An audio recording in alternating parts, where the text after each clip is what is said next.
My son Julian cut off my access to the bank account and expected me to come crawling back on my knees begging for help.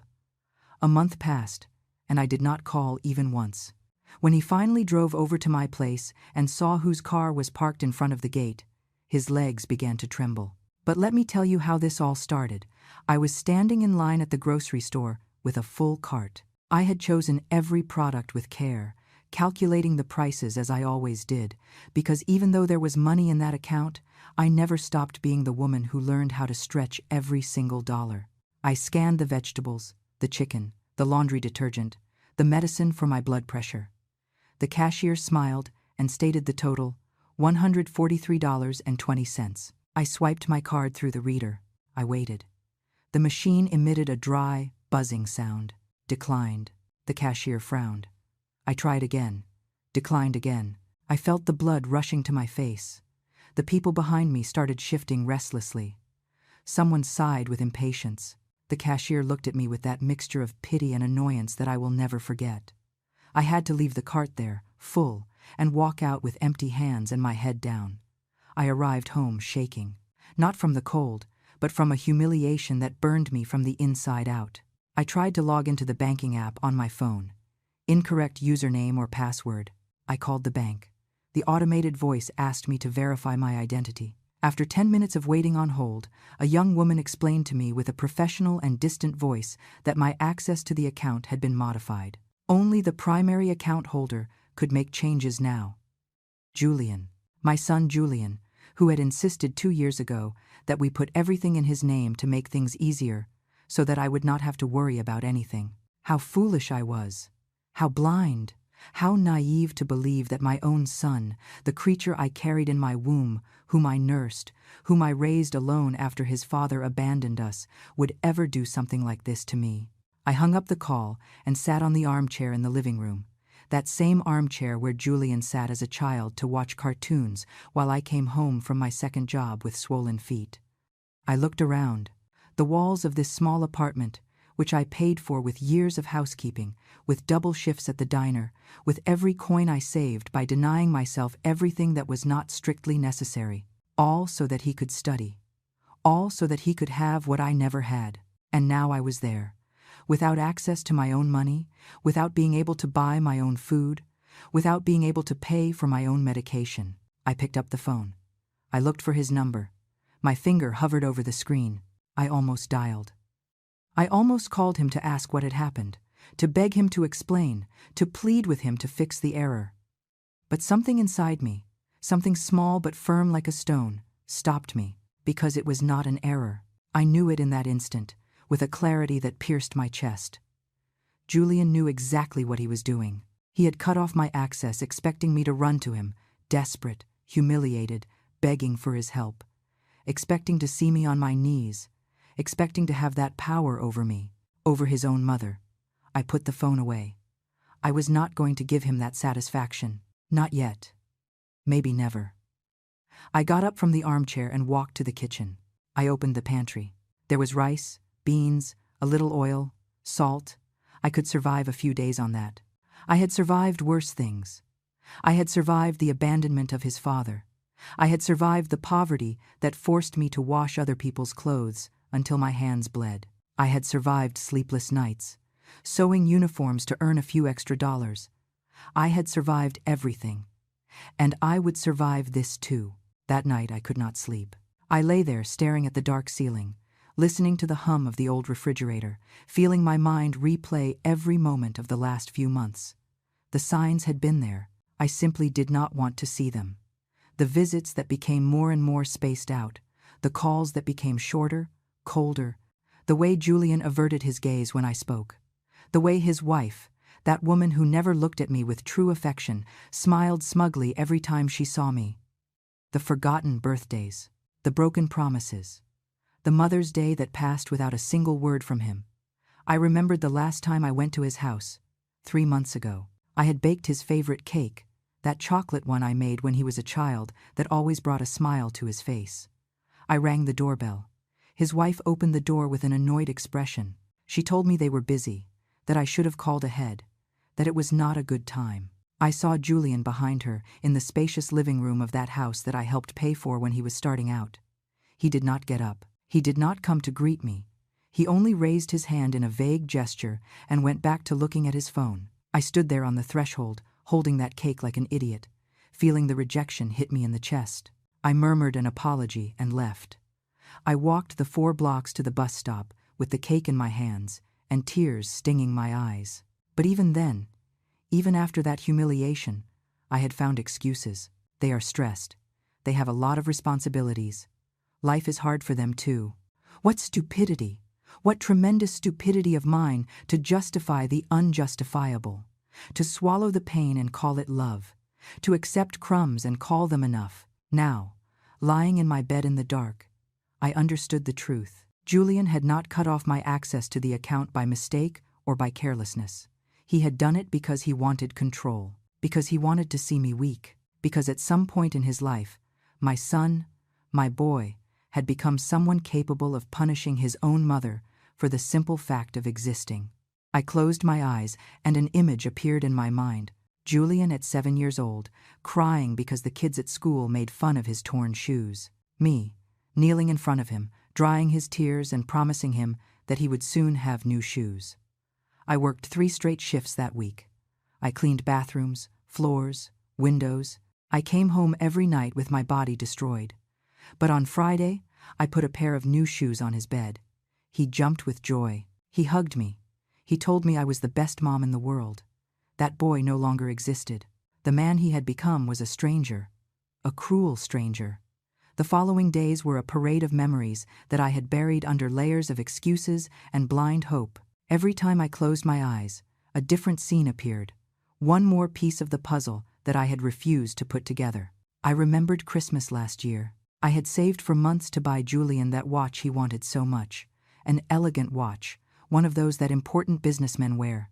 It cost me $300. $300 that meant skipping meals, walking instead of taking the bus, not buying the coat I needed for the winter. I wrapped it with the prettiest paper I found. I arrived at his house on the afternoon of December 24th with the gift in my hands and a nervous smile on my face. His wife opened the door. She looked me up and down with that barely disguised contempt that was already familiar to me.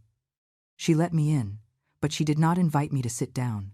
I remained standing in the entryway while she shouted toward the 2nd floor that I had arrived. Julian came down the stairs reluctantly, as if my presence were an inconvenience in his perfect day. I gave him the gift. He opened it without looking me in the eyes.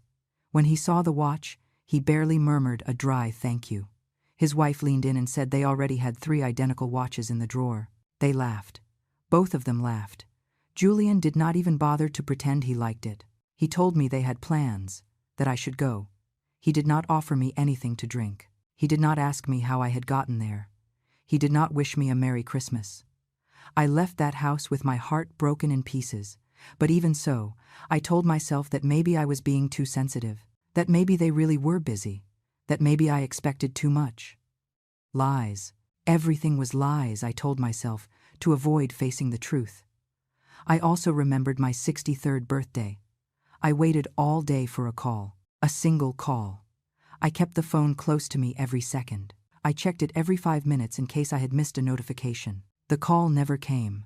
But that night, while I browsed aimlessly through social media to distract myself from the loneliness, I saw the photos. Julian and his wife at a fancy restaurant, smiling, toasting with glasses of wine. The caption said, "Celebrating life and blessings." It was my birthday, and he was celebrating without remembering me. The comments under the photos were from friends congratulating them, asking what they were celebrating. No one mentioned my name. No one knew that it was my birthday that day, because to Julian, I no longer existed. I stared at those photos for hours. My son looked so happy, so free, so relieved not to have to pretend he remembered me. I turned off the phone and cried in the darkness of my room until I ran out of tears. I remembered the day I got sick. It was 6 months ago. A bad flu that left me in bed with a high fever and without strength even to get up for water. I called Julian. It rang 5 times before he answered. His voice sounded annoyed. "Busy, Mom. I'm in an important meeting." I explained to him that I felt very bad, that I could not even get up. There was a long silence. Then he told me to drink hot tea and rest. That was all. He did not come to see me. He did not call back to know how I was doing. He did not send even a text message. It was 5 days of fever. 5 days in which my neighbor, Margaret, a woman I barely knew, was the one who knocked on my door every morning with a thermos of hot soup and medicines she bought with her own money. She, who owed me nothing. She, who had no obligation to me, while my own son did not lift a finger. When I finally recovered and called him to tell him I was better, he responded with a distracted, "That's good, Mom," as if he were talking about the weather. As if I were a distant acquaintance and not the woman who brought him into the world. I remembered the times I asked him for help with simple things. A jar I couldn't open, a light bulb that needed changing on the high ceiling, a heavy piece of furniture that had to be moved. He always had an excuse. He was always busy. It was always tomorrow. "Mom, I can't today." That tomorrow never came. But when he needed money for the down payment on his house, I did not hesitate for a second. I gave him my savings, $12,000 that I had saved for my old age, for emergencies, to feel safe. I gave them to him without thinking twice because he was my son, because I trusted him, because he promised me he would pay them back in 6 months. 3 years have passed, I haven't seen a single dollar back, and now I understood why. Julian never had any intention of paying me back. He knew that I would never claim them from him. He knew that he could take and take without giving anything in return. Because mothers forgive, because mothers forget, because mothers keep loving even when they are treated like garbage. I sat at the kitchen table with a cup of cold tea in my hands. I looked at the walls of this apartment full of memories. Photos of Julian at every stage of his life, his first day of school, his graduation, his wedding. In all the photos I was there, always by his side, always smiling, always proud. But in real life, I had ceased to exist for him a long time ago. The truth hit me with brutal force. Julian had not forgotten me by accident. He was not too busy. It wasn't that life had him absorbed. He had decided to erase me. He had decided that I was a burden, an uncomfortable reminder of his humble past, an embarrassment he preferred to keep far from his new life of success and appearances. And I, like a fool, had allowed every slight. I had justified every rejection. I had swallowed every humiliation with a smile and an "It's okay, son, I understand." But no more. Something broke inside me that night. It wasn't my heart. That had been broken a long time ago. It was the invisible chain that tied me to the need for his approval, to the hope that someday he would go back to being the boy who hugged me and told me I was his favorite person in the world. That boy was dead, and I had to accept it. I got up from the table and walked to my room. I opened the drawer where I kept the old photos. There it was, a photograph of Julian at 5 years old, sitting on my lap, smiling with that toothless smile that melted my heart. I held it between my trembling fingers. A tear fell on the glossy paper. This boy loved me. This boy needed me. This boy saw me as his hero. But that boy no longer existed, and the man he turned into did not deserve even one more tear. I put the photo back in the drawer. I closed the drawer firmly, and I made a decision. I was not going to call him. I was not going to beg him. I was not going to give him the pleasure of seeing me broken. If Julian wanted to play this cruel game of power and control, let him play alone. I was no longer going to participate. The first week without calling him was the hardest of my life. Every morning I woke up with the impulse to grab the phone, to dial his number, to listen to his voice even if it was cold and distant, because even my son's rejection seemed better than this absolute silence that surrounded me. But every time my hand approached the phone, I remembered the humiliation at the supermarket. I remembered his laugh when he saw the watch I gave him.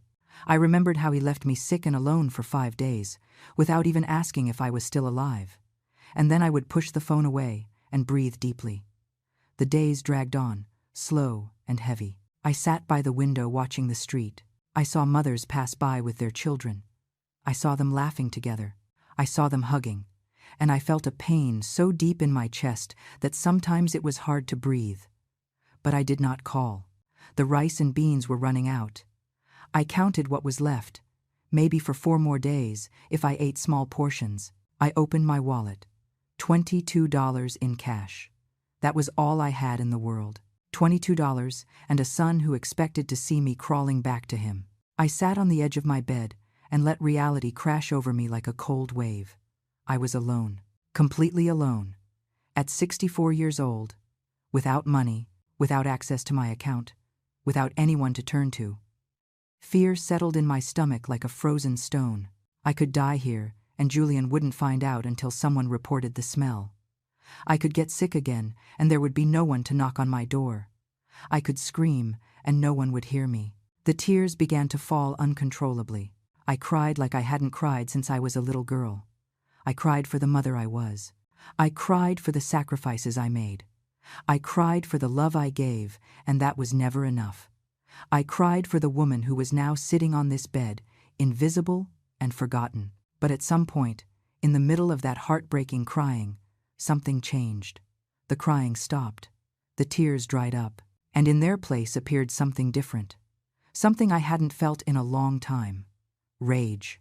Not the explosive rage that breaks things. Not the rage that screams and curses. It was a cold rage, silent, firm as steel. I got up from the bed. I looked at myself in the vanity mirror. I saw an older woman with a face swollen from crying and red eyes, but I also saw something else. I saw a woman who had survived things that would have destroyed others. I raised a son alone. I worked 3 jobs at the same time. I paid every bill. I kept a roof over our heads. I fed him even when I went without eating.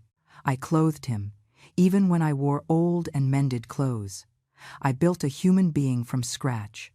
I gave him education, values, opportunities, and if I could do all that back then, when I was younger but also poorer and more scared, then I could survive this now. Julian was waiting for my desperate call. He was waiting for me to beg, to plead, to show him that without him I was nothing. But he was wrong. I washed my face with cold water. I combed my hair. I put on the only decent blouse I had left. And I went out to the street. I walked 4 blocks to my neighbor Margaret's house, the same woman who had taken care of me when I was sick. I knocked on her door with my heart beating hard in my chest. She opened it with a warm smile. She invited me in. She made me a coffee without me asking. She sat across from me in her small kitchen and waited for me to speak. I told her everything. I told her about the bank account. I told her about the grocery store. I told her about Julian and his cruel silence. I told her about the $22 I had left and the food that was running out. Margaret listened to me in silence. When I finished speaking, she took my hand in hers. She didn't tell me that Julian surely had his reasons. She didn't tell me that children sometimes get confused. She didn't tell me any of those empty phrases people say to fill the uncomfortable silence. Instead, she told me, "Eleanor, you don't need that boy. You are stronger than you think." Then she got up and came back with an envelope. Inside was $150. She told me it was a loan with no rush to repay, to buy food, to pay what I needed. That when I could pay her back, I would, but not to worry about that now. I tried to refuse it. It seemed like too much. It seemed like charity. It seemed humiliating to accept money from a neighbor when my own son had left me with nothing. But Margaret closed my fingers over the envelope and looked me in the eyes. "Accepting help isn't weakness, Eleanor. It's intelligence." I went back home with those $150 pressed against my chest. It wasn't much, but it was something. It was the difference between eating and going hungry, between surviving and giving up. That night I slept a little better. The next day I went to the grocery store. I bought the basics. No luxuries. Rice, beans, eggs, bread, milk, cheap vegetables. I calculated every penny. I stretched every dollar as far as I could. When the cashier scanned my products and said the total, I took out the cash with trembling hands. I paid. I took my bags. And I walked out of there with my head held high. Small victory, but a victory nonetheless. The following days I established a routine. I got up early. I did gentle exercise at home to stay active. I cooked my meals with care. I cleaned the apartment even though no one would come to visit. Because if I stopped taking care of myself, if I gave up, then Julian would have won, and I wasn't going to allow it. One afternoon, While I was washing the dishes, I heard someone knocking on the door. My heart jumped. For a stupid second, I thought it might be Julian, that he had come to apologize, that he had come to his senses. I opened the door. It wasn't Julian. It was a man I didn't recognize at first. Tall, about 50 years old, well-dressed, but without showing off. He looked at me with a strange expression, a mixture of surprise and something like relief. "Mrs. Eleanor Vance?" he asked with a soft voice. "Yes," I responded cautiously. "Who is asking?" The man smiled. "I don't know if you remember me. I'm Caleb Bennett." The name sounded vaguely familiar, but I couldn't place it. He must have noticed my confusion because he continued speaking. "You helped me 15 years ago. I was a boy who had just arrived in the city. I had nowhere to sleep. I had no money. I was desperately looking for a job. You saw me sitting at the bus stop in the rain. You invited me into your house. You gave me food. You let me sleep on your sofa for 2 weeks until I got a job." The memories began to return. A young boy, thin, with frightened eyes and soaked clothes. I remembered him. I had given him a bowl of hot soup and a blanket.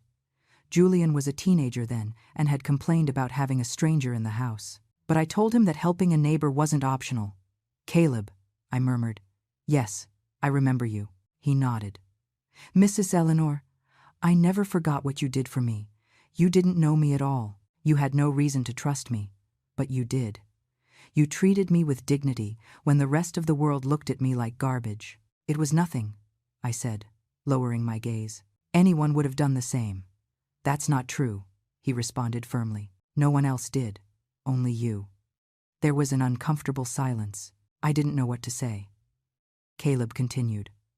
"I've been looking for you for months. I wanted to thank you personally. I wanted you to know that thanks to that opportunity you gave me, I was able to build a life.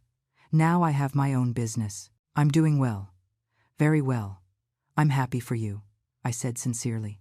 "But when I finally found you, I started asking some questions. And I found out things that worried me a lot, Mrs. Eleanor." My body tensed. "What things?"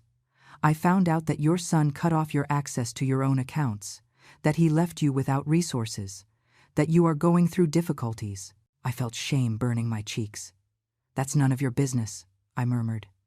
"You're right," he said. "It's not my business. But I have a debt to you, a debt I can never fully repay. So let me help you now." "I don't need charity," I responded more harshly than I intended. "It's not charity, Mrs. Eleanor. It's justice." Caleb Bennett didn't wait for my answer. He took a business card out of his wallet and extended it to me. It said, "Caleb Bennett, financial advisor and legal consultant. Tomorrow at 10 in the morning, I have an appointment with a lawyer friend of mine," he said calmly. "I would like you to come with me. We need to review your financial situation. See what options you have, what rights correspond to you." I shook my head. "I don't have money for lawyers." "I'm not charging you anything," he responded. "I'm doing this because I want to, because I must, because 15 years ago you gave me something priceless, dignity and hope. Now let me give you back even a fraction of that." I wanted to refuse. I wanted to tell him I could do it alone. But the truth was that I couldn't. The truth was that I was desperate. And the truth was that maybe, just maybe, this was the sign I had been waiting for, without knowing it. "Okay," I whispered finally. "I'll go." Caleb smiled. "I'll pick you up at 9:30. And, Mrs. Eleanor, this is going to get better, I promise you." He left before I could answer. I remained standing there in the doorway, holding his card between my fingers, feeling that something was changing. I didn't know exactly what, but something was moving in the shadows of my life. That night I almost didn't sleep. I tossed and turned in bed thinking about what a lawyer could do, about what rights I could have, about whether there was any way to recover even something of what Julian had taken from me. At 9 in the morning, I was already dressed and ready. I put on my best dress, the one I saved for special occasions. I applied light makeup. I combed my hair with care. I wanted to look dignified. I wanted to look strong. Caleb arrived punctually in an elegant car. He opened the passenger door for me like a true gentleman. During the ride, he asked me basic things. How had I been these years? Was I still living in the same apartment? Did I need anything urgent? I told him the essentials. I didn't go into details about Julian. It still hurt too much to talk about that naturally. We arrived at a modern building downtown. We went up to the 5th floor. The office was spacious and bright. On the door it said, Arthur Richardson, family and estate attorney. A man of about 60, with gray hair and a kind look, received us with a warm smile. He shook my hand firmly. Mrs. Vance, it is a pleasure to meet you. Caleb has told me a little about your situation. Sit down, please.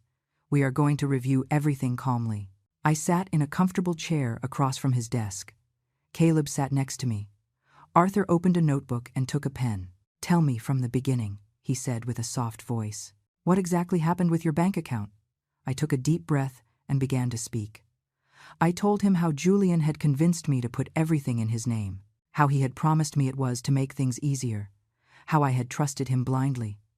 I told him about the day at the supermarket, about the call to the bank, about the month I had spent without access to my own money. Arthur listened, taking notes. From time to time he asked specific questions. Since when was the account in Julian's name? Had I signed any documents? Was there any proof that I had contributed to that money? I explained that my late husband's widow's pension was deposited into that account, that I had also contributed my savings, that technically part of that money was legally mine. Arthur nodded slowly. This is financial abuse, he said with a firm voice, and potentially it is a crime.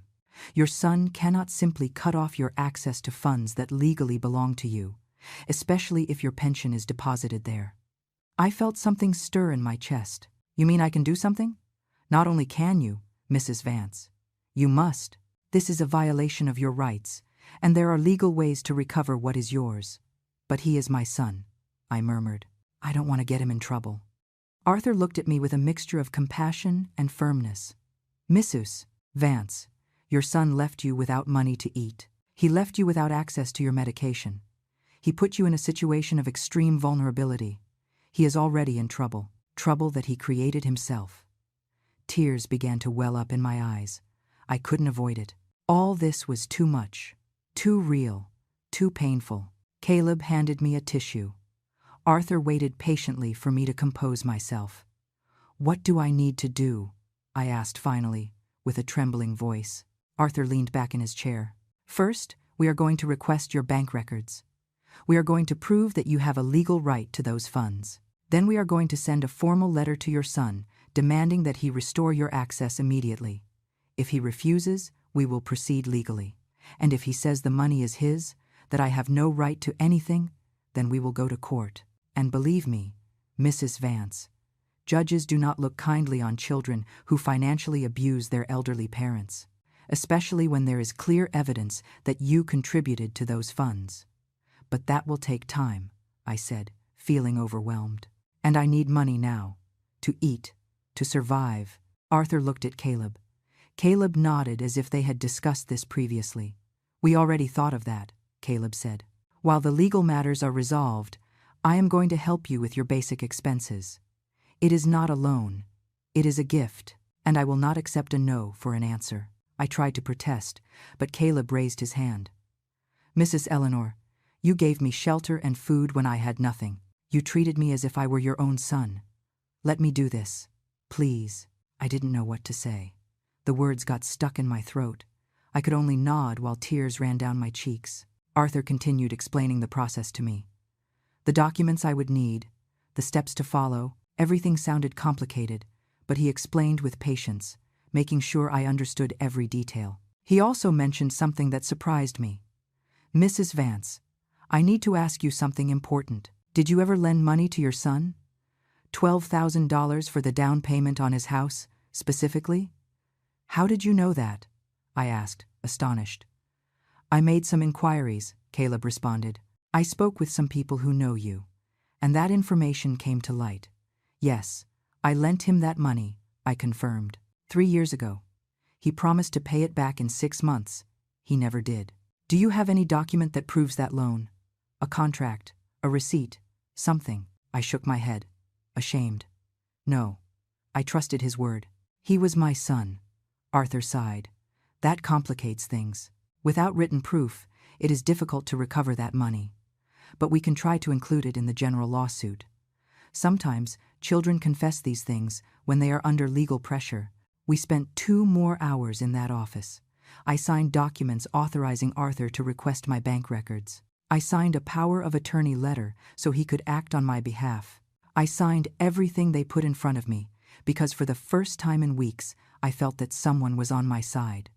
When we left the building, the sun was shining brightly. Caleb took me to lunch at a modest but cozy restaurant. He ordered for both of us without asking me what I wanted, as if he knew I was too emotionally exhausted to make decisions.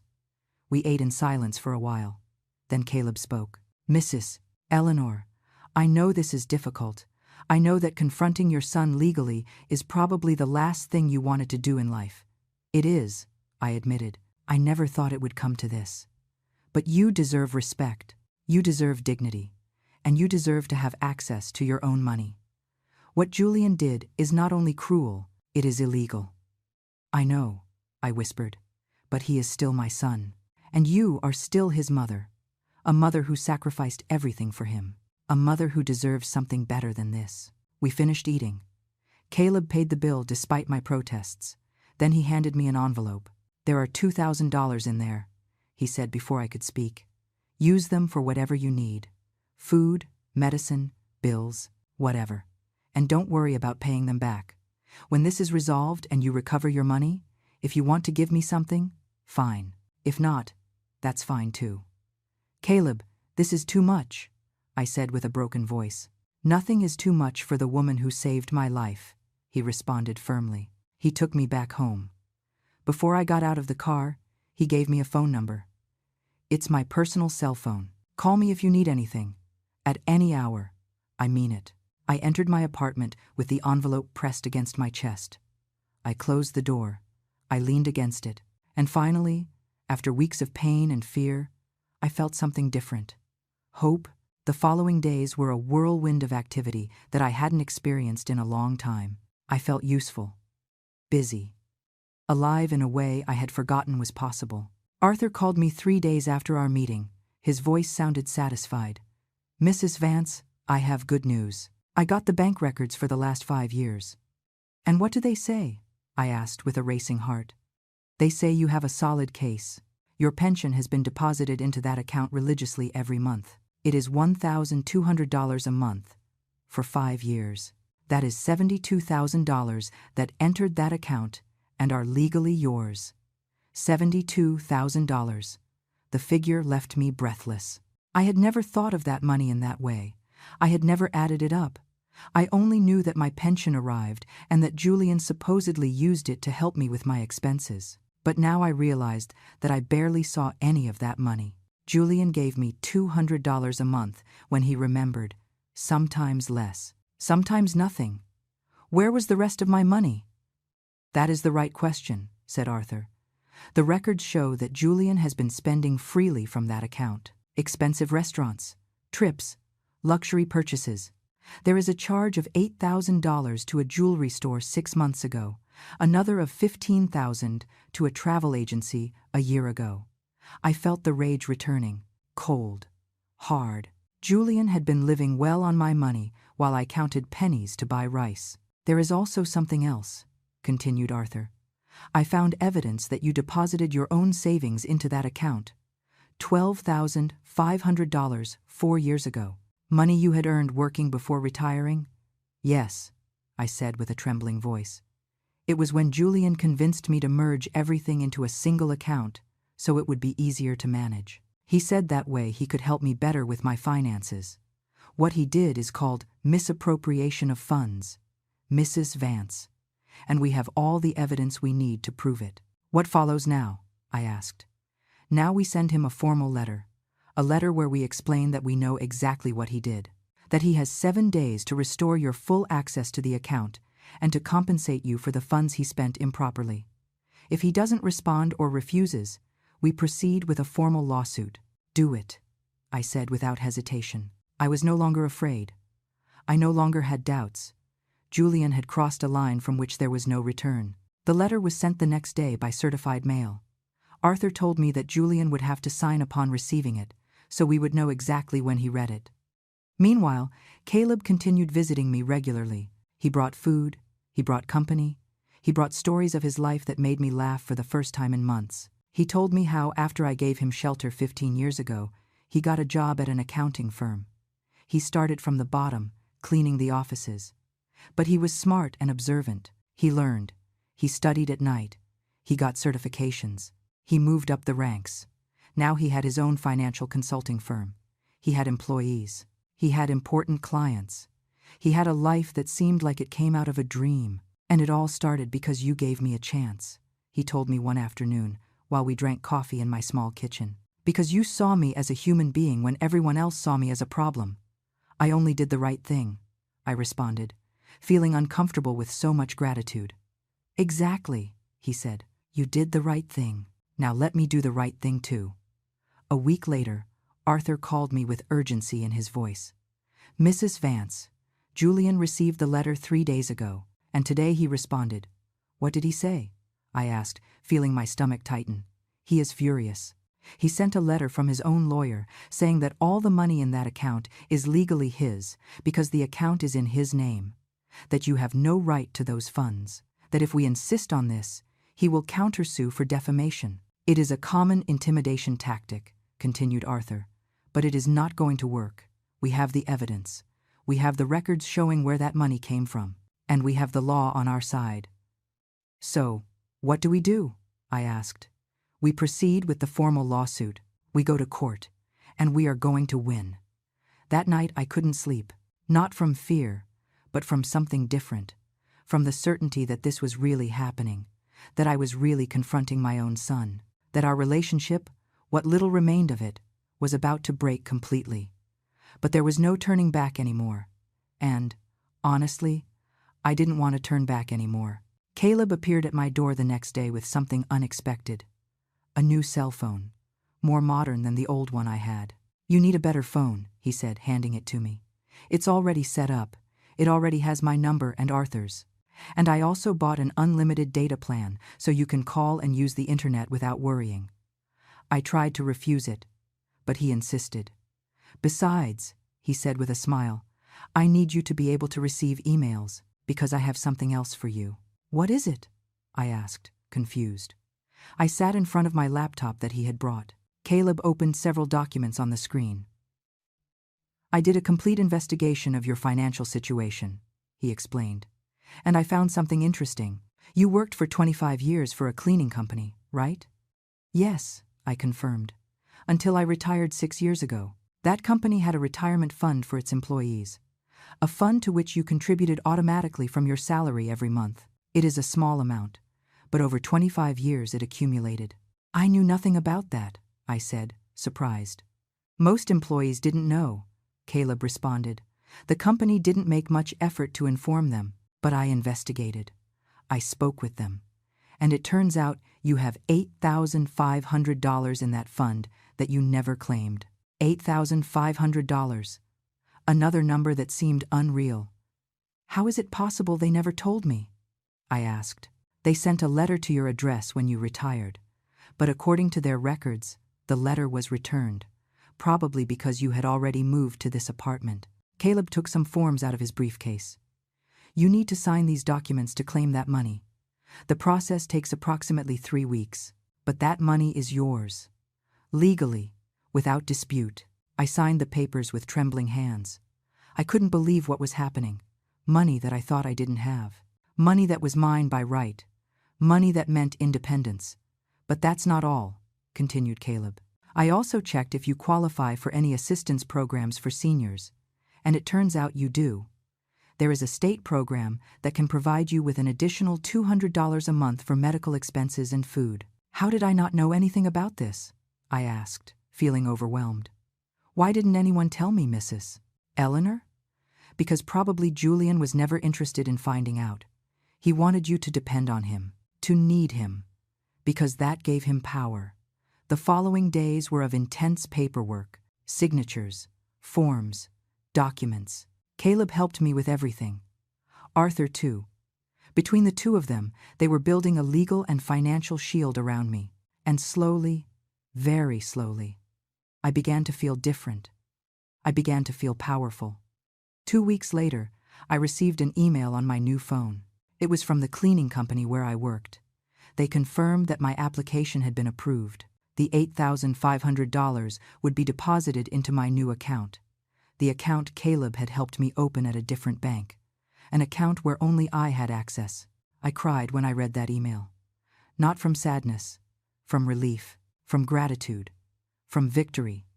Caleb called me that same afternoon. "I have one more surprise for you," he said with a mysterious voice. "I'm going to pick you up tomorrow at 10.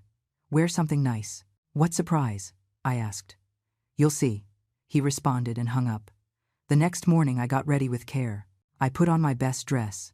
I did my makeup. I did my hair. When Caleb arrived, he whistled with admiration. "You look beautiful, Mrs. Eleanor." He took me to a car dealership. An elegant dealership with shiny and gleaming cars. He parked and looked at me with a smile. "What are we doing here?" I asked, confused. "You need transportation," he said simply. "And I need to buy a new car. So we are going to kill two birds with one stone." "I don't understand. My current car is only 2 years old. It is in perfect condition. I don't need it anymore. So I am going to give it to you." "Caleb, I can't accept a car," I protested.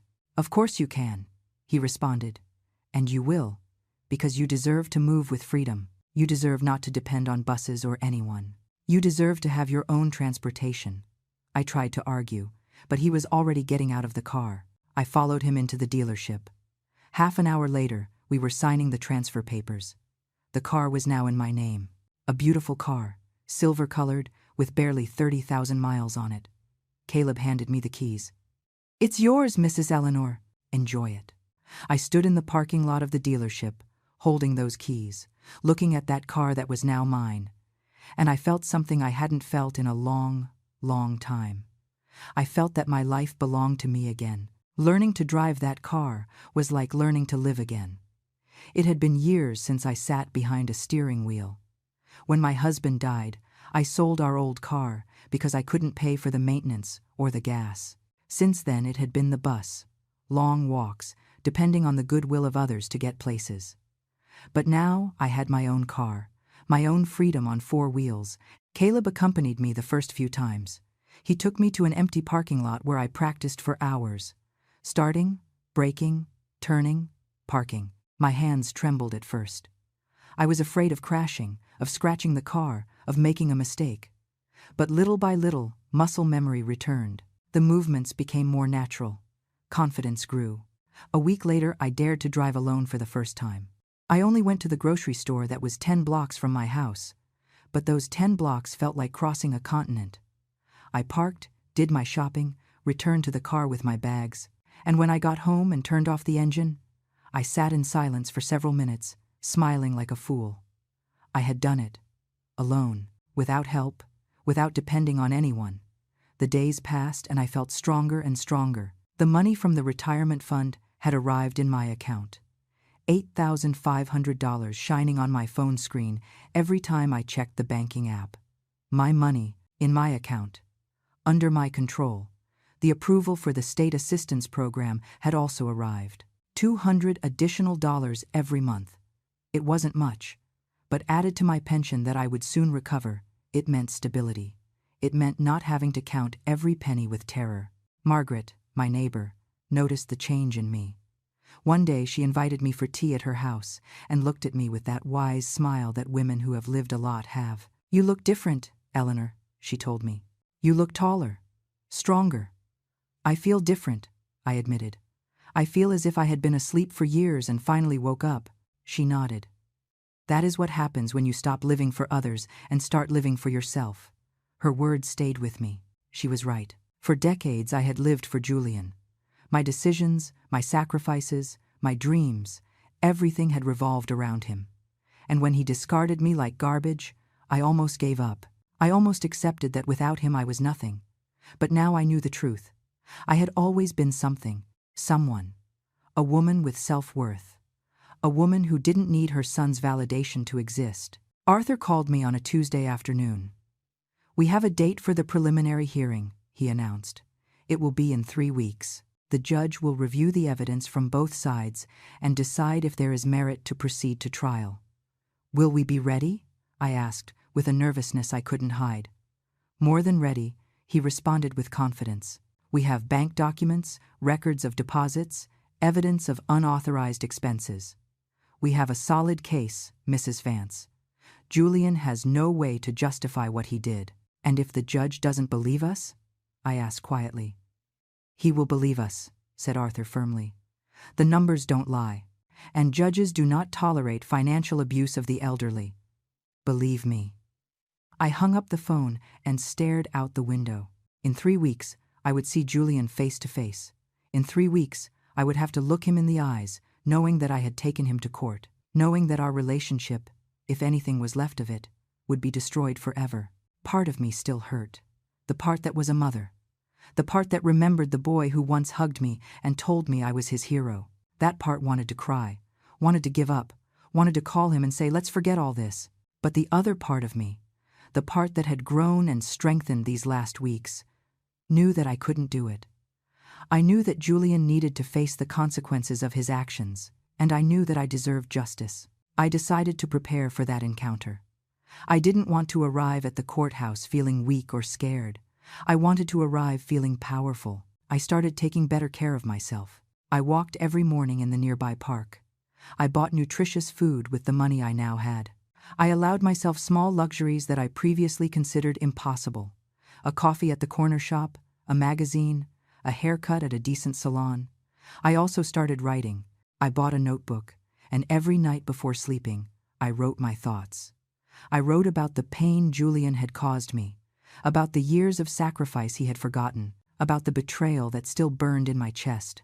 But I also wrote about my rebirth, about Caleb and his unexpected loyalty, about Margaret and her generous friendship, about Arthur and his tireless defense, about all the people who had shown me that I did matter. Writing helped me sort out my emotions, to see clearly what had happened and what was happening, to mentally prepare for what was coming. A week before the hearing, Caleb came to visit me with a proposal. Mrs. Eleanor, I know this is going to sound strange, but I want us to rehearse. Rehearse what? I asked, confused. The day of the hearing. Arthur is going to ask you questions. Julian's lawyer, too. I want us to practice your answers, so you feel secure, so they don't catch you by surprise. We spent the whole afternoon rehearsing. Caleb played the role of the hostile lawyer, throwing difficult questions at me, trying to confuse me, to make me doubt. Isn't it true that you gave your son permission to manage that account as he wished? He asked with a hard voice. I gave him permission to help me manage it. I responded with a firm voice. I didn't give him permission to steal my money. How can you call it theft when the account is legally in his name? Because that money came from my pension, from my work, from my savings. The fact that the account is in his name doesn't change whose money that is. Over and over, we went over the possible questions. Over and over, I practiced maintaining calm, maintaining firmness, not letting myself be intimidated. At the end of the afternoon, Caleb smiled. You are going to do very well, Mrs. Eleanor. You are going to surprise everyone in that room. 2 days before the hearing, I did something I hadn't done in weeks. I took out the old photos of Julian, the ones I had kept in the drawer, the ones that showed the smiling boy he once was. I looked at them one by one. Julian at 3 years old, covered in chocolate. Julian at 8, proudly showing his first soccer trophy. Julian at 15, the day of his middle school graduation. Julian at 22, the day he graduated from college. In every photo I was there, behind him, by his side, holding him, applauding him, loving him. But he no longer saw me. He no longer valued me. He no longer loved me the way a son should love his mother. I put the photos back in the drawer. I closed the drawer gently, and I decided I wouldn't take them out again. Not because I wanted to forget, but because I needed to move on. The night before the hearing, I couldn't sleep. I tossed and turned in bed, imagining how it would be, how I would feel seeing Julian after almost 2 months without contact. What expression would be on his face? If he would feel shame, if he would feel regret, if he would feel anything. At 6 in the morning I got up.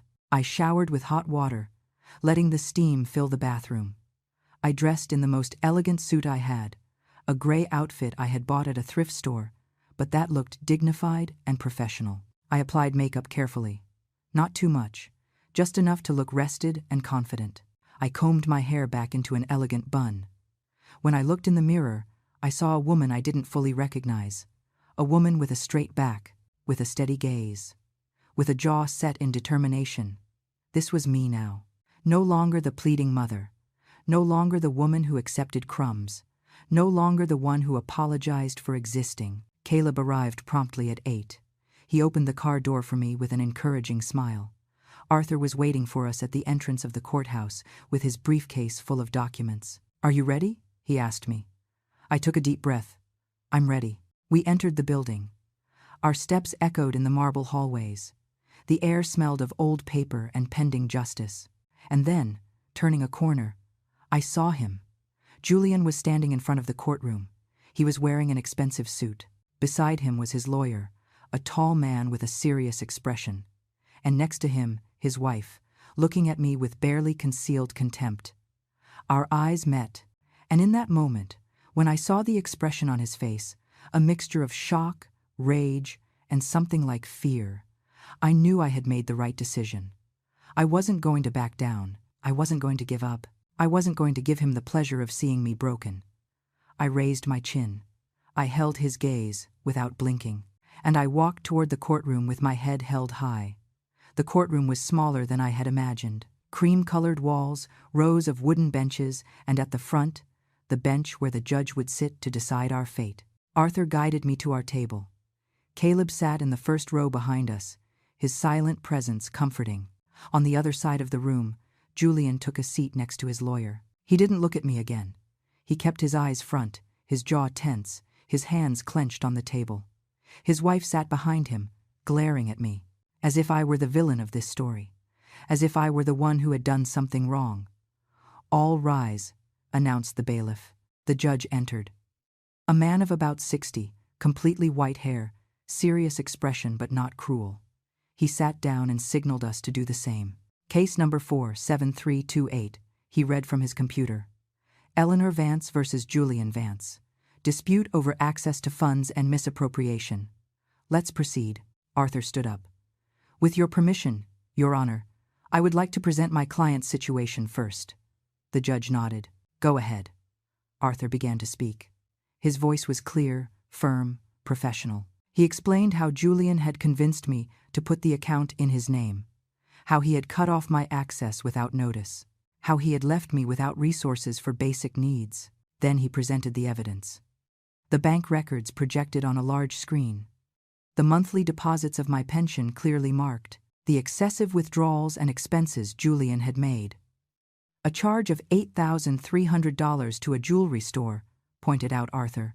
"Another of $15,200 to a travel agency. Multiple charges at luxury restaurants, totaling more than $20,000 in the last year. All this while my client survived on rice and beans."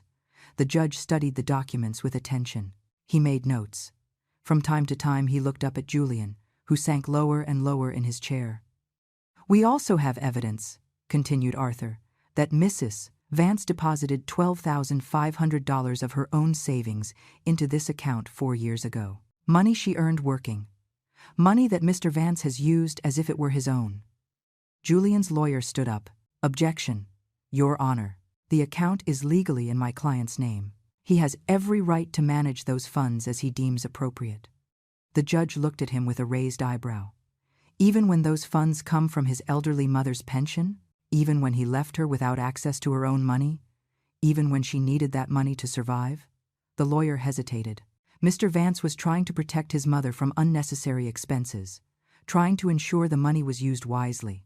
"By buying $8,000 worth of jewelry?" asked the judge with a dry tone. "Is that protection or appropriation?" An uncomfortable silence filled the room. The judge turned to Julian. "Mr. Vance, stand up." Julian stood up slowly. His face had lost all color.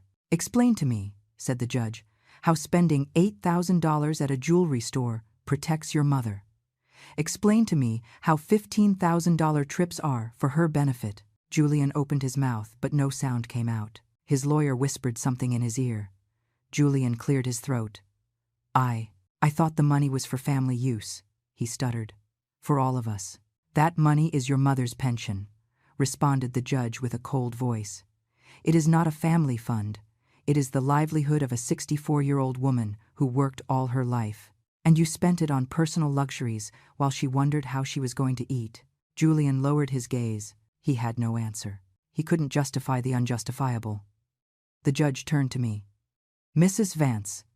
Stand up, please. I stood up with trembling legs. Arthur gave me a discreet squeeze on the arm. Tell me in your own words what happened the day you discovered you didn't have access to your account, said the judge with a softer voice. I took a deep breath. I was at the grocery store, I began. I had filled my cart with the basics, simple things. Food, medicine. When I tried to pay, my card was declined.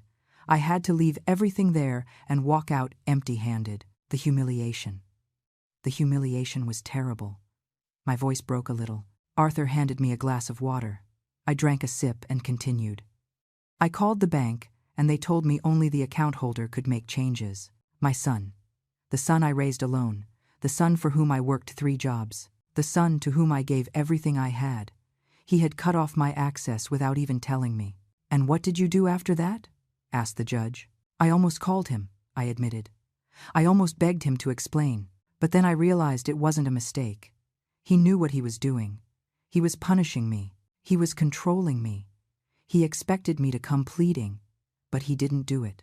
I didn't do it, I said with a firm voice. I wasn't going to give him that satisfaction. The judge nodded with what seemed to be approval. He turned to Julian. Mr. Vance, sit down. Julian dropped into his chair. He looked destroyed, small. The judge reviewed more documents. I see here that you also lent $12,000 to your son 3 years ago for a house down payment. Is that correct, Mrs. Vance? Yes, Your Honor, I confirmed. He promised to pay me back in 6 months. He never did. And do you have any document proving that loan? A signed contract? I shook my head, ashamed. No. I trusted his word. He was my son. The judge looked at Julian sternly. Mr. Vance, is it true that your mother lent you that amount? Julian hesitated. His lawyer whispered something urgently. Finally, he nodded. Yes, it's true, and I intended to return it. Another silence. Things got complicated, murmured Julian. You couldn't, or you didn't want to, said the judge. Mr. Vance, let me be very clear. What you did is not only morally reprehensible, it is legally questionable. Cutting off an elderly woman's access to her own pension, spending those funds on personal luxuries, and then having the nerve to say it was to protect her. That borders on financial elder abuse, a serious offense in this state. Julian's lawyer stood up quickly. Your Honor, my client is willing to reach an agreement, to restore Mrs. Vance's access immediately, to compensate her for any inconvenience. Arthur stood up. With all due respect, Your Honor, a simple restoration of access is not enough. My client demands compensation for the improperly spent funds. She demands immediate repayment of the $12,000 lent, and she demands that her name be removed from any joint account with Mr. Vance to prevent future abuse. The judge considered this. Mr. Vance, stand up again. Julian stood up with difficulty. He looked about to collapse. Do you have the financial capacity to compensate your mother for the funds you spent from her pension? Asked the judge. Julian looked at his lawyer desperately. I would need time. I don't have that amount liquid right now. How much of your mother's pension did you spend in the last year? Asked the judge, reviewing the documents. Approximately $40,000, according to these records. Money that should have been for her sustenance. Julian did not answer. His wife behind him looked pale, finally understanding the magnitude of what they had done. The judge took off his glasses and looked at both of us. I am going to take a 15-minute recess. When I return, I will give my decision. I strongly suggest that both parties consider a settlement in this time. Because if I have to issue a ruling, Mr. Vance, I assure you that you aren't going to like the result. He got up and left the room. We all stood up. Arthur turned to me. You are doing perfectly, Mrs. Eleanor. Stay firm. On the other side of the room, Julian's lawyer was speaking urgently with him and his wife. I saw how they gestured, how they argued in furious whispers. Then Julian got up. He walked slowly toward our table. Arthur and Caleb tensed, ready to intervene if necessary. But Julian didn't come with aggression. He came with defeat. "Mom," he said with a hoarse voice. His voice sounded strange, as if he hadn't spoken that word in a long time. I looked at him expressionlessly. I said nothing. I just waited. I need to talk to you. Alone. Please." Arthur was about to object, but I raised my hand. "It's okay." We went out into the hallway. We stood facing each other, my son and I, united by blood, but separated by an abyss of pain and betrayal. "I'm sorry," he said finally. Tears began to form in his eyes. "I'm so sorry. Mom, I don't know what happened to me. How did I get to this?" I looked at him in silence. Part of me wanted to hug him. Part of me wanted to tell him everything was okay. But it wasn't. And I wasn't going to lie. "You know what you did to me," I said with a calm but firm voice. "You didn't just take the money. You took my dignity. You made me feel like I was worth nothing, that I was a burden. You waited for me to come crawling to beg you." Julian sobbed. "I didn't mean to. Things got out of control." "You had control," I responded. "Control over my money, control over my life, and you used it to hurt me.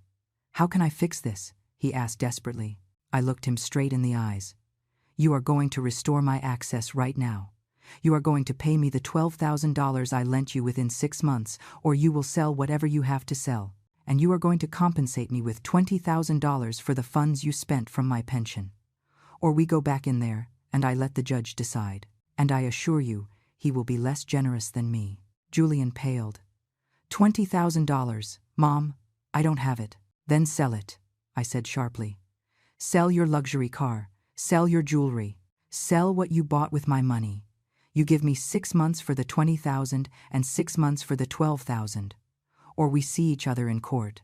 You decide." Julian wiped his tears. His hands were shaking. "Okay, I'll do it. I promise." "Your promises mean nothing to me anymore, Julian," I said with sadness. "But legal documents do. Arthur is going to prepare an agreement. You are going to sign it. And if you breach it, you will lose much more than money." We returned to the courtroom. Julian spoke with his lawyer. When the judge returned, Arthur announced that we had reached an agreement.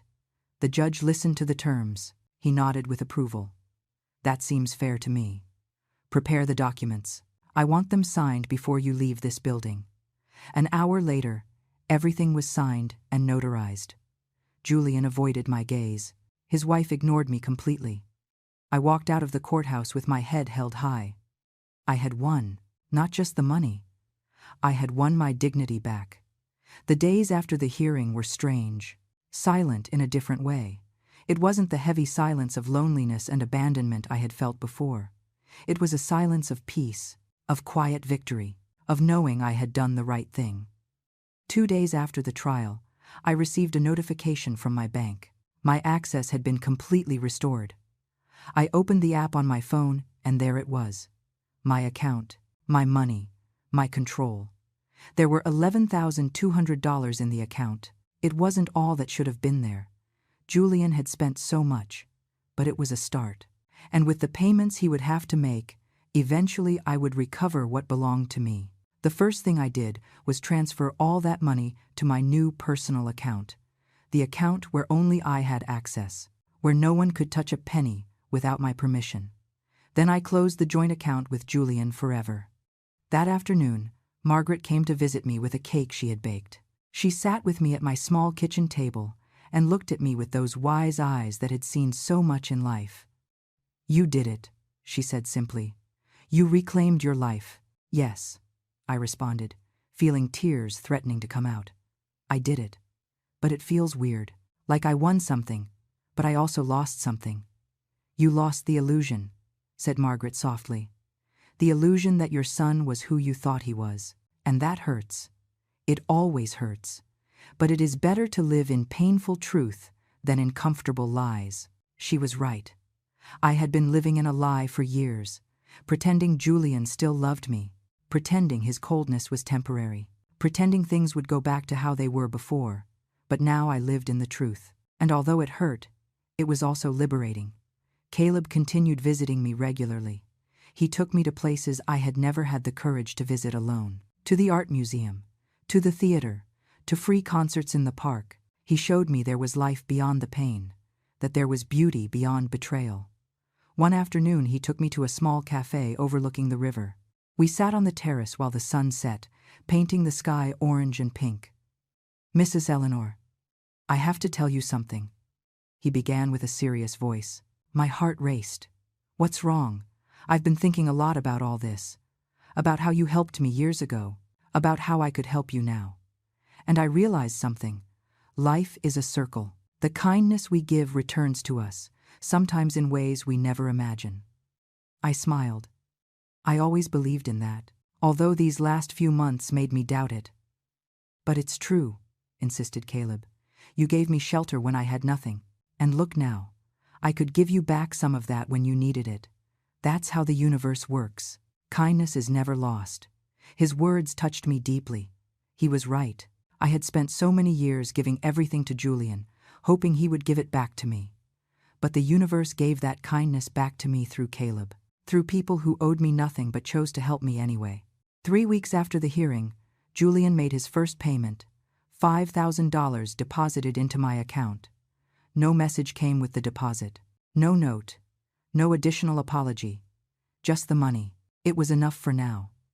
I used part of that money to pay Margaret back the $150 she had lent me when I needed it most. She tried to refuse, but I insisted. "You helped me when no one else did," I told her, putting the money in her hands. "Let me do this, please." She finally accepted with tears in her eyes. "You are a good woman, Eleanor. Don't let anyone make you believe otherwise." With the rest of the money, I did something I never thought I would do. I bought new clothes. Not second-hand clothes. Not old and worn clothes. New clothes that made me feel beautiful, that made me feel alive. I also allowed myself small luxuries. A subscription to a movie platform, new books, fresh flowers for my apartment. Simple things that filled my life with color. One morning, while drinking coffee by my window watching the street, my phone rang. It was a number I didn't recognize. I hesitated before answering. "Hello," I said cautiously. "Grandma," responded a small voice that made my heart stop. It was Mia, Julian's daughter, my 9-year-old granddaughter, whom I hadn't seen for almost 4 months. "Mia," I whispered, feeling tears spring instantly. "Baby, how are you?" "I miss you, Grandma," she said with a trembling voice. "Dad won't let me visit you. He says you are fighting. But I don't understand why. I just want to see you." My heart broke into 1,000 pieces. "I miss you too, my love. So much." "I took Dad's phone when he was in the shower," she confessed. "I don't have much time, but I wanted to hear your voice. I wanted you to know that I didn't forget you." "I could never forget you either," I told her, weeping openly now. "You are my treasure, my beautiful girl. Will you come to my birthday next month?" she asked hopefully. "I'm going to be 10. I don't know if your dad is going to invite me, honey," I answered honestly. "I don't care if he invites you or not," she said, with a determination that surprised me. "I want you there. It's my birthday, and I decide who comes." "I have to hang up, Grandma. Dad just got out of the shower. I love you." "I love you too, my sweetheart. So much." The call ended. I sat with the phone in my hand, crying. But this time they weren't tears of sadness. They were tears of love. My granddaughter hadn't forgotten me. She still loved me. She still needed me. And that meant not everything was lost. 2 weeks later, I received an invitation in the mail. An invitation handmade with colored crayons. To Grandma Eleanor. From Mia. "My birthday party. Please come." Inside was a note in the messy handwriting of a 9-year-old girl. "Grandma, I told Dad that if you don't come, I don't want the party. He said it's okay for you to come. Please come. I miss you a lot." I called Caleb immediately. "I need a favor." "Whatever it is," he responded without hesitation. "I need help buying the best birthday gift for a 10-year-old girl. And I need the courage to face my son again." Caleb laughed. "The gift we can get easily. And the courage, Mrs. Eleanor. You already have it. You just need to remember it. On the day of Mia's birthday, I got ready carefully. I put on one of my new dresses. I did my makeup. I did my hair. I wanted my granddaughter to see me radiant. I wanted her to know that her grandmother was okay. Caleb accompanied me. He insisted on being present in case I needed moral support. We arrived at Julian's house at 3 in the afternoon, exactly as the invitation said. The door was open. There were balloons and decorations everywhere, kids running and laughing. And there, in the middle of it all, was my Mia. When she saw me, her little face lit up like a Christmas tree. "Grandma!" she shouted, running toward me. I caught her in my arms and hugged her with all my strength. She smelled like strawberry shampoo and cake. She felt warm and alive and perfect. "You came," she sobbed against my shoulder. "I thought you wouldn't come. Nothing in this world could have stopped me from coming," I whispered in her ear. Nothing. Julian appeared in the doorway. He looked at us uncomfortably. His wife was behind him with an illegible expression. "Eleanor," said my son with a tense voice. "Thanks for coming. Thanks for allowing me to come," I responded with polite coldness. Mia took me by the hand and dragged me inside. She showed me every decoration.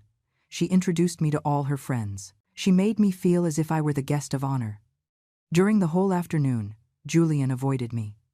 We didn't speak beyond forced pleasantries, but it didn't matter. I hadn't come for him. I had come for my granddaughter. When they blew out the candles and cut the cake, Mia looked for me among all the guests. She smiled at me, and in that moment I knew this was enough. I hadn't recovered my son. Maybe I would never recover him.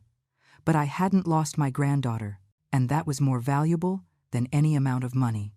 At the end of the party, when the guests left, I helped clean up, despite the protests of Julian's wife. Mia stayed glued to me the whole time, as if she feared that if she let go, I would disappear. When it was finally time to go, Mia hugged me tight. "You're going to come see me again, right? You're not going to disappear again?" "I will come," I promised her. "I swear. Now that I know you want me here, nothing is going to stop me." Julian walked me to the door. Before I left, he spoke in a low voice. "Mom, I know I have no right to ask you for anything, but thank you. Thank you for coming. Mia has been sad for months.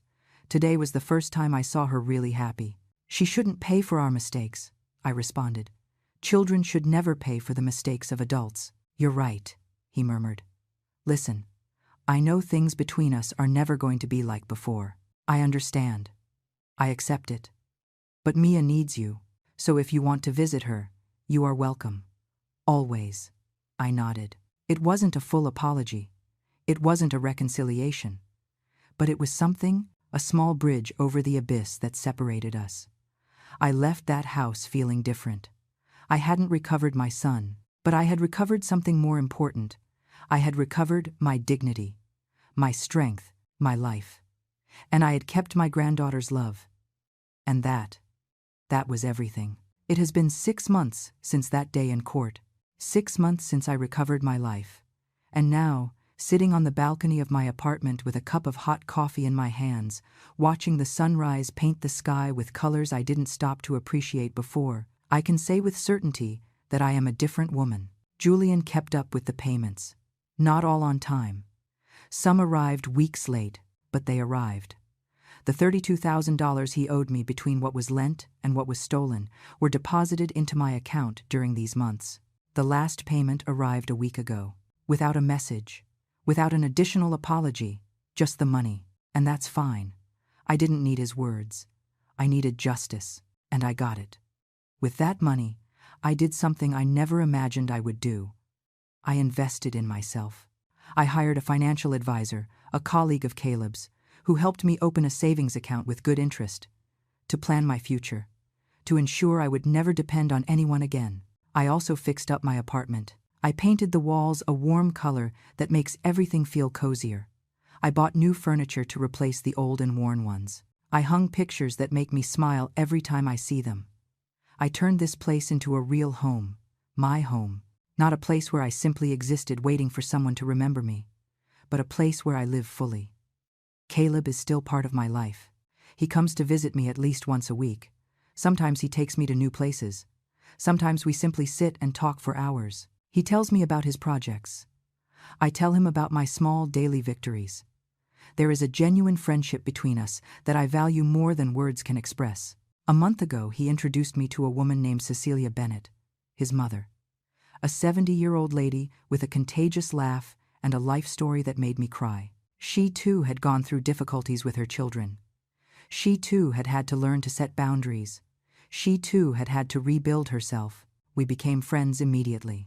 Now we get together every week with Margaret to drink tea and share our lives. 3 women who understand the pain of being forgotten mothers. 3 women who decided not to let that pain define us. My relationship with Julian remains distant. We see each other at Mia's birthdays, at school celebrations where she participates, on important dates. We are cordial, polite, but the trust that once existed between us is broken, and honestly, I don't know if it will ever be repaired. But I have learned to be at peace with that. I have learned that I cannot force anyone to love me the way I need to be loved. I have learned that some relationships, even blood ones, have to transform. And sometimes that transformation means distance. It means boundaries.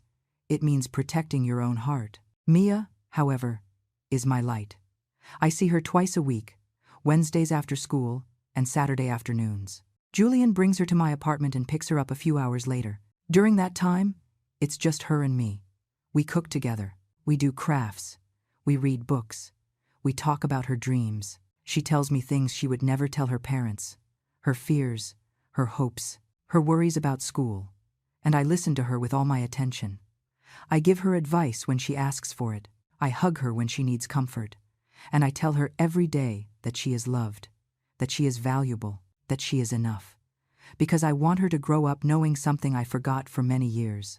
That her value does not depend on what others think of her. That her dignity is inherent. That she deserves respect and unconditional love. Last week, Mia told me something that made me cry.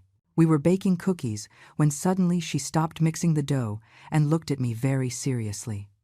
"Grandma, when I grow up I want to be like you," she said. "Like me?" I asked, surprised. "Yes, strong, brave, capable of standing alone even when things are hard." Dad told me a little bit about what happened. Not all the details because he says I'm too young. "But I know you fought for yourself, and that is very brave." I hugged her tight, feeling my heart expand in my chest. "You are already brave, my love. More than you think. I have started doing things I always wanted to do, but never allowed myself. I signed up for a painting class at the community center. I discovered I have a certain talent for landscapes. My paintings aren't masterpieces, but they fill me with joy every time I finish one. I also started writing, not just in my private notebook, but stories. Stories about women like me, women who were forgotten but found themselves, women who rose from the ashes of their pain and built something beautiful. Cecilia convinced me to share one of my stories at a writing group for seniors that meets at the library. I was terrified, but I did it. And when I finished reading, there were tears in the eyes of several people. They told me my story had touched their hearts, that they saw themselves reflected in it, and I realized something powerful. My pain wasn't just mine. My story wasn't unique. There were thousands, maybe millions of women like me. Women who gave everything for their families only to be discarded when they were no longer convenient. Women who deserved to be heard, to be validated, to be honored. 2 weeks ago, I did something I never thought I would do. I donated $5,000 to a shelter for elderly women in abandoned situations. Women who didn't have the luck I had, who didn't have a Caleb appear in their lives, who didn't have an Arthur to fight for them. When I handed over the check, the shelter director hugged me with tears in her eyes. "You don't know how many lives you are going to change with this," she told me. But I did know, because someone changed mine. And now, it was my turn to do the same for others. Yesterday afternoon, I was watering the plants on my balcony when the doorbell rang. I opened the door, and there was Julian. Alone. Without Mia. Without prior notice. "Can we talk?" he asked with a soft voice. I let him in. I offered him coffee. We sat in my new living room with an uncomfortable distance between us. "Mom," he started, and then stopped. He cleared his throat. He tried again. "I've been going to therapy. Since the trial," my wife insisted. "And I've been working on a lot of things. I'm glad. I said sincerely. The therapist made me see things I didn't want to see. How I treated you. How I used you. How I took for granted everything you did for me. And I want you to know that I am ashamed. Deeply ashamed. It's okay, I said, although I wasn't sure it was. No, it's not okay, he responded with a broken voice. Nothing I did is okay. I treated you worse than a stranger, worse than anyone. And you are my mother, the woman who sacrificed everything for me. Tears ran down his face now. I don't know if someday you can forgive me, and I would understand if you can't, but I needed to tell you that I'm sorry, truly, and that I'm going to spend the rest of my life trying to be better, to be the son you deserved from the beginning. I said nothing for a long moment. I just watched him cry. I watched the man he had become, finally facing what he had done. Julian, I said finally, I don't know if things between us will ever be like before. Honestly, I don't think they can be. There are things that once broken cannot be completely repaired. But I appreciate your apology, and I appreciate that you are working on yourself. He nodded, wiping his tears. That's all I can ask. He stayed for another hour. We talked about superficial things, about the weather, about Mia and her school performance, about his work. It was strange, but not terrible. And when he left, he hugged me. A clumsy and uncomfortable hug, but a hug nonetheless. I don't know what the future holds for our relationship. I don't know if we will ever be close again, but I know that I am going to be okay regardless of what happens, because I finally learned the most important lesson of my life. My value does not depend on how others treat me.